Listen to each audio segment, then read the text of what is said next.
अस्सलाम वालेकुम वीवर्स, कैसे हैं आप? उम्मीद है खैरियत से होंगे, ठीक होंगे। Welcome to my YouTube channel random fact 3005। Viewer, last time जो हमने टॉपिक डिस्कस किया था वो था प्रोटीन।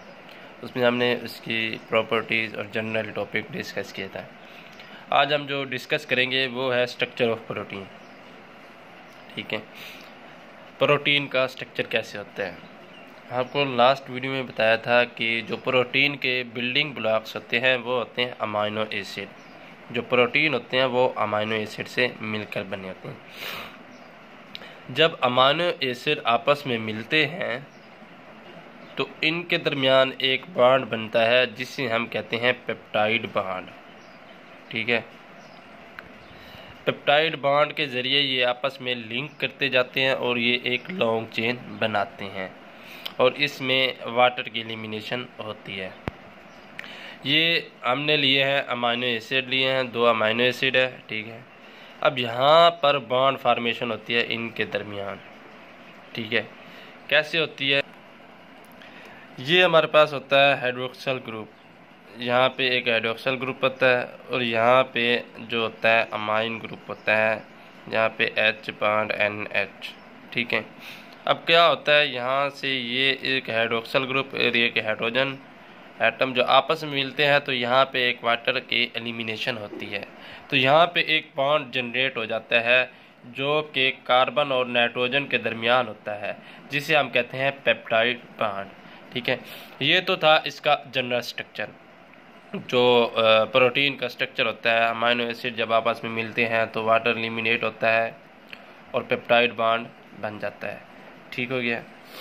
अब इसकी अगर हम बात करें क्लासिफिकेशन की, प्रोटीन को 2 क्लास में क्लासिफिकेशन, इसकी 2 क्लासेज है। एक होती है फिब्रस प्रोटीन और दूसरी होती है ग्लोबुलर प्रोटीन।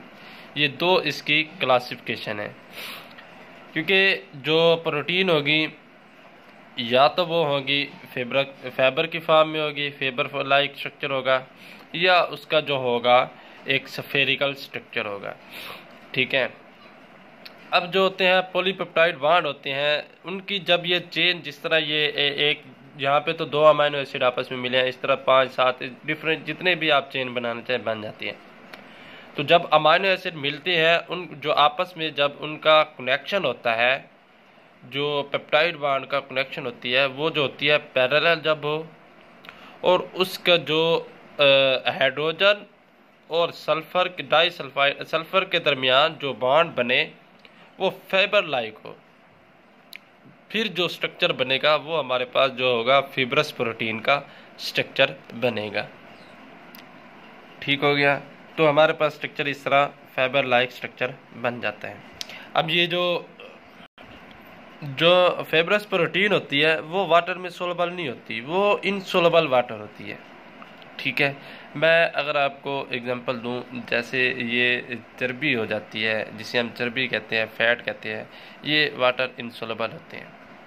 ठीक है, तो इसी तरह जो फिब्रस प्रोटीन है ये वाटर इनसोलबल है, ये वाटर में सोलबल नहीं है। अब इसकी फिब्रस प्रोटीन की एग्जांपल देखो तो हमारे पास एक है केराटिन, ये एक प्रोटीन है। अब ये प्रेजेंट कहाँ होती है? हमारे जो हेयर्स होते हैं, जो एनिमल की वूल होती है या स्किन होती है, एनिमल स्किन होती है, ह्यूमन स्किन होती है, इसमें ये जो होती है केराटिन जो प्रोटीन है वो प्रेजेंट होती है। और दूसरी होती है मायोसिन, ये जो होती है ये मसल्स में प्रेजेंट होती है। ठीक है, ये 2 इसकी एग्जांपल है। एक केराटिन है जो हेयर या वूल में या स्किन में प्रेजेंट होती है, दूसरी होती है मायोसिन जो मसल में प्रेजेंट होती है। तो एक तो क्लासिफिकेशन होगी फिब्रस प्रोटीन।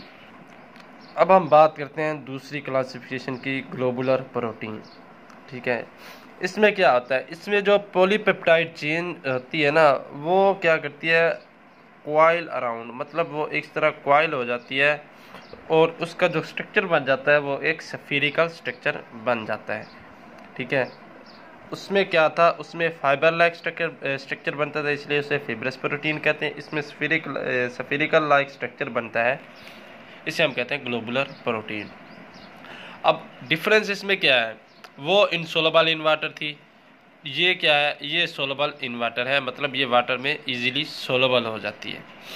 ठीक है, अब अगर इसकी एग्जांपल की बात करें तो इंसुलिन है, ठीक है। इंसुलिन जो होती है, आपको पता है इंसुलिन क्या होती है, ये क्या होती है, वाटर में सोलबल होती है, ठीक है। अब इसकी दूसरी एग्जांपल की बात करें तो दूसरी है एल्बुमिन, ये भी एक प्रोटीन है। ये दोनों प्रोटीन है और दोनों ही क्या है, वाटर सोलबल हैं, ठीक है।